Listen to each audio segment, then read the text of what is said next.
Alors nous allons reprendre nos travaux et donc entamer la deuxième partie de ce colloque. Je voudrais, et ce n'est pas strictement diplomatique, vraiment adresser mes chaleureuses félicitations aux organisateurs de ce bel événement. Je voudrais également les remercier très très chaleureusement de m'avoir invité, pour m'avoir invité à être présent parmi vous et à animer cette deuxième partie de colloque. Bon, nous avons, là je pense que je vais enchaîner une banalité et dire une banalité, mais je crois qu'elle est vraie. Hein, c'est pas parce qu'elle est banale qu'elle n'est pas vraie. Nous avons vécu une année un peu particulière et cette semaine pour moi est très étrange parce que mardi j'étais dans le jury d'une thèse en présentiel. C'était un début de retour à la vie normale, quel bonheur. Et puis vraiment c'est une immense semaine pour moi puisque jeudi je assiste à un colloque en présentiel et j'ai vraiment le sentiment que quelque chose renaît. Voilà, c'est une sorte de printemps universitaire et vraiment je vois à quel point notre métier se dégrade, à quel point on ne fait pas notre métier quand on est derrière des ordinateurs. Bien, je pense qu'il est bon pour tout le monde de revenir à l'université et de reprendre une vie normale. J'espère qu'on va pouvoir évidemment continuer sur cette voie. Et on va aussi continuer sur cette voie parce que les 3 interventions qu'on a entendues avant la pause étaient remarquables, d'excellente qualité, et on va continuer avec une autre thématique sur l'efficacité de la coopération spontanée. Donc ce non-droit finalement, qui va produire des effets juridiques. Et on va se balader entre les différentes matières du droit public, trois contributions, une de droit international public, une de droit constitutionnel et puis l'une de droit de l'urbanisme, droit administratif. Sans plus attendre, je cède la parole à Monsieur Aliounsi, qui va nous parler de la coopération institutionnelle et la coopération informelle en vue de la sécurité internationale vers une concurrence des coopérations. Vous avez 15 minutes. Merci. Alors, je vais être assez rapide dans les remerciements, dans la mesure où le temps m'est imparti, mais le cœur y est, je remercie évidemment. Je commence après les remerciements. Et évidemment, tous les professeurs qui vont accepter de présider, de conclure, d'ouvrir ce colloque. Alors, je commence sans plus tarder. Le 10 janvier 1920, la Société des Nations, ci-après SDN, tint sa première séance officielle à Londres. Selon le professeur Robert Kolb, c'est là qu'il faut situer la naissance de la coopération internationale institutionnalisée. En effet, la première partie du traité de Versailles, qui est la charte de la Société des Nations, prévoyait que, je cite, « pour développer la coopération entre les nations et pour leur garantir la paix et la sécurité, il importe notamment d'accepter certaines obligations et de ne pas recourir à la guerre. » Déjà, le développement de la coopération est érigé en but et associé à l'acceptation d'obligations. Après la Seconde Guerre mondiale, le mouvement a été accentué. On peut même dire qu'un glissement s'est opéré entre la SDN et l'ONU, son héritière, puisque l'article 1 de la Charte de San Francisco énonce parmi les buts des Nations Unies, non pas de développer la coopération internationale, mais bien réaliser, donc développer la coopération internationale qui est un processus continu, mais bien ici réaliser la coopération internationale, achieve dans la version anglaise. On pourrait trouver ça un peu curieux et se dire qu'on connaissait l'obligation de moyens pour tendre vers un résultat. Ici, la charte invente une espèce d'obligation de résultat, donc réaliser la coopération pour atteindre un moyen en tant que résultat qui est la coopération. La coopération est généralement définie comme un moyen plus qu'un résultat. On coopère en vue de quelque chose. Donc il ne s'agit, en tout état de cause, plus de s'abstenir de provoquer la guerre ou l'instabilité internationale. Il ne s'agit pas d'une abstention, mais bien de l'obligation d'agir ensemble. Comme le souligne encore une fois le professeur Robert Kolb, face à des dangers communs contre lesquels les États n'étaient plus armés pour agir seuls, ou face à des interdépendances qui les condamnaient à l'action concertée, la société internationale a sécrété un substratum de droit de type public plutôt que privé. Ce droit nouveau tend à la centralisation des pouvoirs et comporte surtout des obligations de faire. C'est ainsi que s'est créé, est apparu un droit de la coopération internationale, particulièrement en ce qui concerne le maintien de la paix et de la sécurité internationale, à tel point qu'on a pu dire que la Charte des Nations Unies n'organise pas une sécurité collective, mais, je cite le professeur Peter Neuhold, la Charte des Nations organiserait une sécurité coopérative. Alors, la coopération universelle comme moyen de pacification, ce n'est pas quelque chose de nouveau, et même si ça peut être critiquable, le lien entre la coopération et la paix peut être critiqué dans l'absolu. On peut très bien coopérer avec d'autres États contre d'autres États. C'est la logique qui a conduit à la Première et à la Deuxième Guerre mondiale. La guerre froide était une coopération entre deux blocs antagonistes, mais dans l'ensemble, la coopération universelle peut être considérée en principe comme un facteur de pacification des relations internationales. Tout autre est sa forme juridique, institutionnalisée, qui est une création, une révolution même, le terme, relativement récente. Ce qui apparaît aujourd'hui comme une évidence a pourtant suscité, à l'époque de l'élaboration de la Société des Nations, de nombreux débats. Les avis étaient partagés entre deux écoles. Certains, les anglo-saxons et avec eux, pour une fois, Clemenceau, étaient plus favorables à ce qu'on appelait une diplomatie de la paix, fondée sur le volontarisme et l'absence de contraintes. D'autre part, les Français, notamment en figure de proue Léon Bourgeois, étaient favorables à une diplomatie du droit, reposant sur des normes juridiques et des sanctions d'un ordre contraignant et fédératif. Pour les premiers, la coopération ne peut se faire que de manière libre et n'est efficace que par l'équilibre des puissances. Tandis que pour les seconds, la coopération doit être institutionnalisée, juridicisée et subordonnée à une force armée internationale indépendante des intérêts des États. C'est évidemment cette dernière conception qui l'emporta en partie, c'est vrai, en partie après l'échec de la SDN, puisque, comme on le verra, l'impératif de coopération institutionnalisée a été réintroduit et renforcé dans la Charte des Nations Unies. Alors même que la coopération suppose un accord librement consenti, son caractère contraint, que la contrainte soit organique, institutionnelle, dans un cadre institutionnel précis, ou que la contrainte soit d'ordre matériel, des règles précises, qu'elles soient procédurales ou de fond, qui l'organisent, cette contrainte peut vraisemblablement constituer un frein au but même qu'elle se propose d'atteindre, en particulier en l'espèce la sécurité internationale. Alors, attention toutefois à ne pas opposer de manière binaire une coopération contrainte, d'un côté, imposée, contrainte, qu'elle soit institutionnelle ou formelle, et de l'autre côté, une coopération libre ou spontanée. Plutôt, il faut voir une gradation allant du plus libre, du moins contraint, au plus contraint selon les facteurs et le nombre de contraintes, le degré de contrainte qui se pose suivant divers critères, donc divers vecteurs, que ce soit le cadre institutionnel, le nombre d'États. Évidemment, il est plus difficile de coopérer à 180 qu'à 2, d'où le développement de la coopération bilatérale d'ailleurs. Que ce soit les règles procédurales, que ce soit la nature de l'objectif, plus il est précis, plus il est difficile à atteindre, que ce soit la prévision des moyens, là je parle particulièrement des opérations militaires internationales, puisqu'il est parfois demandé de prévoir l'effectif, l'emplacement, la logistique, le commandement et le degré de préparation des opérations militaires. À l'intérieur même du canevas d'une organisation institutionnelle, on peut laisser une place, certes circonscrite, mais bien réelle, à une coopération informelle, moins formalisée, afin que les membres se mettent plus librement d'accord et afin d'accorder des vues.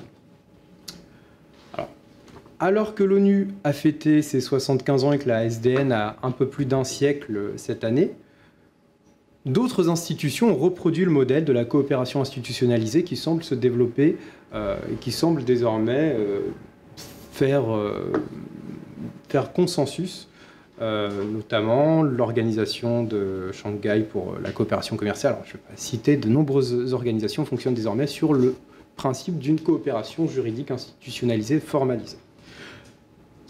Et en même temps, comme dirait notre cher président, il ressort aussi que des cercles de décision informels tentent à se substituer aux organisations classiques, aux modes de coopération classiques. Je pense aux groupes, le G5 Sahel, le G7, etc., qui tentent à mettre en concurrence les groupes, les organisations de coopération institutionnelle et tentent à concurrencer, voire remettre en question l'efficacité de la coopération institutionnalisée.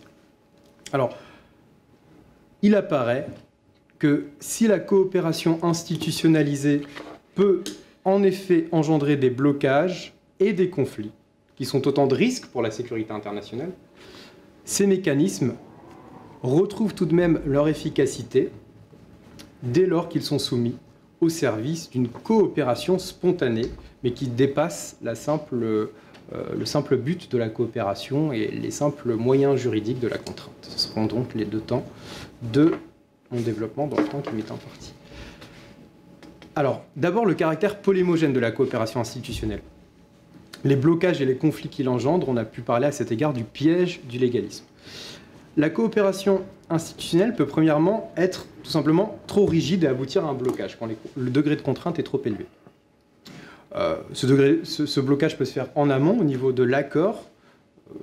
On sait bien, c'est quelque chose d'assez généralement su. Alors je vais évoquer des choses qui sont généralement bien connues, donc je passerai assez vite, mais on sait bien les blocages qu'a connus le Conseil de sécurité durant la guerre froide, ou bien ce blocage peut aussi avoir lieu en aval au niveau de l'opération. C'est le cas quand un acteur qui n'a pas donné son accord, qui ne fait pas partie de la coopération, n'est pas présent et est essentiel en réalité, factuellement, matériellement, à la possibilité de bien mener l'opération en question. Alors, quelles sont les conséquences de ces blocages?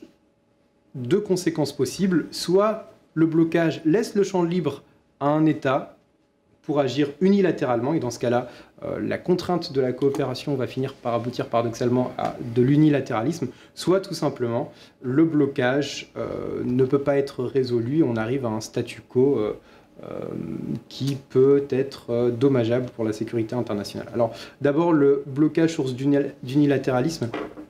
Très rapidement, on a de nombreux exemples. La Société des Nations est vraiment un cas d'école topique puisque son histoire est parsemée d'opérations unilatérales qui sont dues à des blocages institutionnels. Alors on sait que la Société des Nations avait comme règle procédurale l'unanimité au Conseil, l'ancêtre du Conseil de sécurité. Une autre règle qui a pu favoriser les blocages, c'est la mise hors la loi des États qui ne respectaient pas les règles prévues par la SDN, ce qui favorisait les ruptures et donc le jusqu'au boutisme des États qui voulaient malgré tout agir, plutôt que de favoriser le dialogue. La SDN n'est pas la seule concernée, évidemment. Dans le cadre de l'ONU, là aussi, c'est bien connu.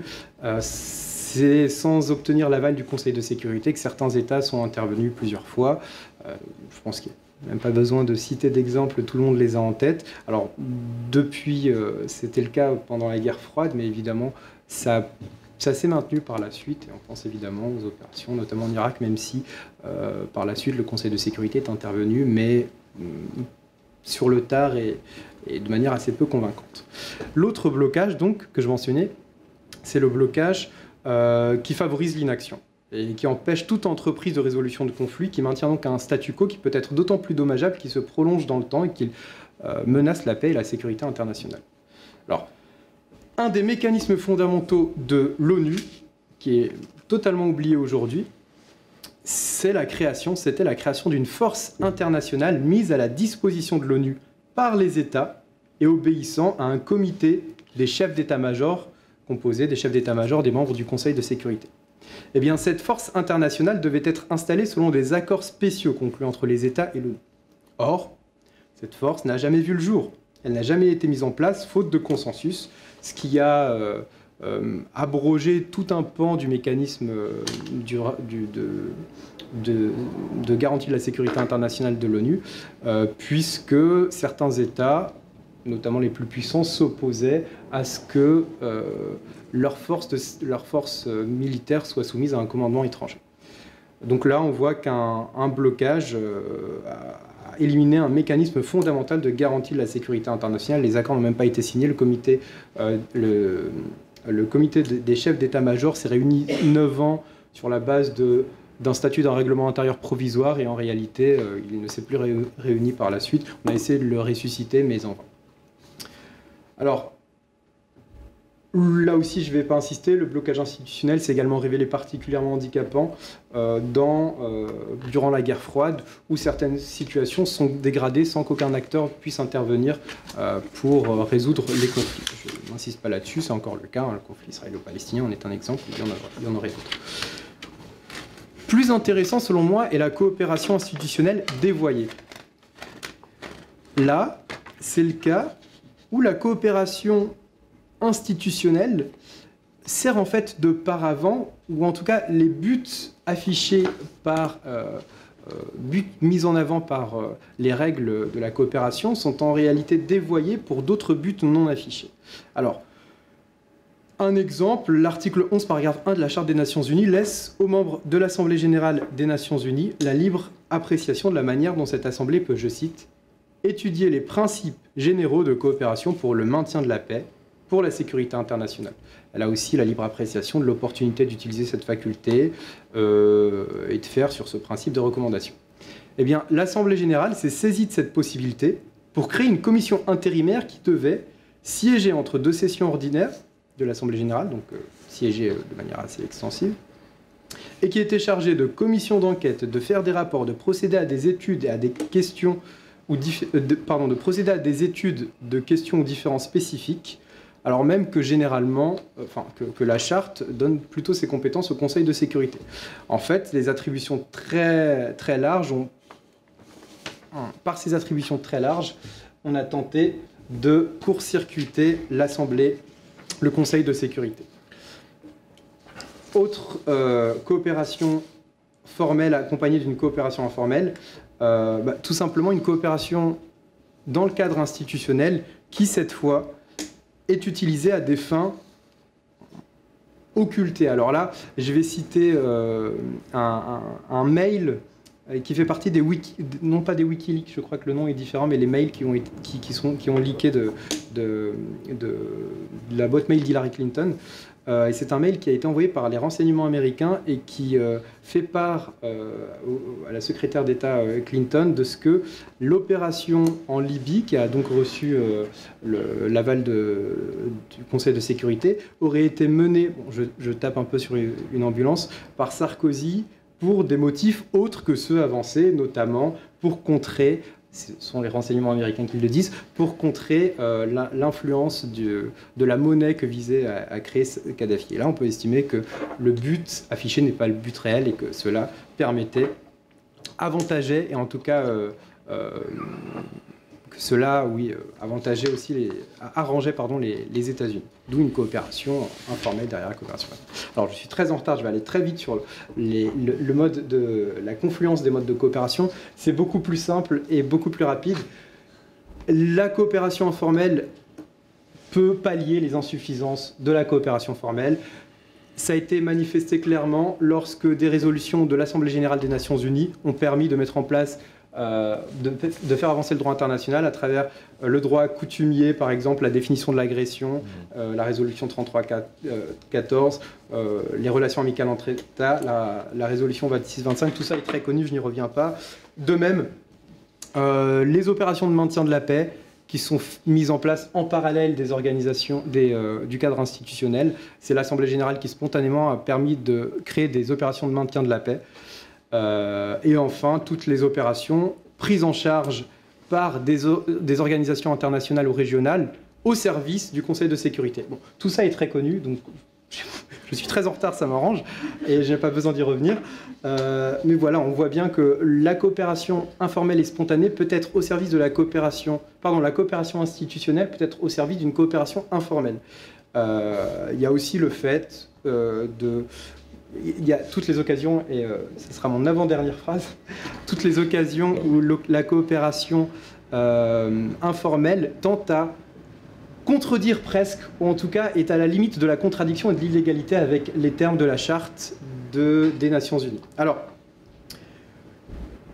pourquoi est-ce qu'on assiste à cette différence entre les deux types de coopération? Alors, c'est ma conclusion. D'une part, il y a un phénomène d'homogénéité qui fait que plus les États qui coopèrent sont homogènes, plus la coopération est aisée. Donc dans le cadre universel, c'est plus compliqué. Et puis on peut citer Carl Schmitt. Il faut que l'ordre soit établi pour que l'ordre juridique ait un sens. Si l'ordre doit précéder le droit, c'est que ce dernier ne peut pas remplacer le politique comme expression des antagonismes. Pour abolir la guerre comme continuation de la politique par d'autres moyens, pour reprendre la formule de Clausewitz, eh bien, il faut continuer la politique par d'autres moyens que la guerre. Or, le droit ne permettrait pas de continuer à lui seul l'expression des antagonismes politiques. Jean-Claude Martinez, et je termine là, Jean-Claude Martinez a écrit les articles 46 et 47 qui prévoient la mise en place d'une force internationale sont comme la traduction institutionnelle d'une inspiration quasi éthique, celle d'un brillant et celle de tous les mystiques de la paix mondiale par le droit mondial. L'inspiration de tous les mystiques de la paix mondiale par le droit mondial. Or, comme l'écrivait l'Orléanais Péguy, tout parti vit de sa mystique et meurt en politique. Je vous remercie.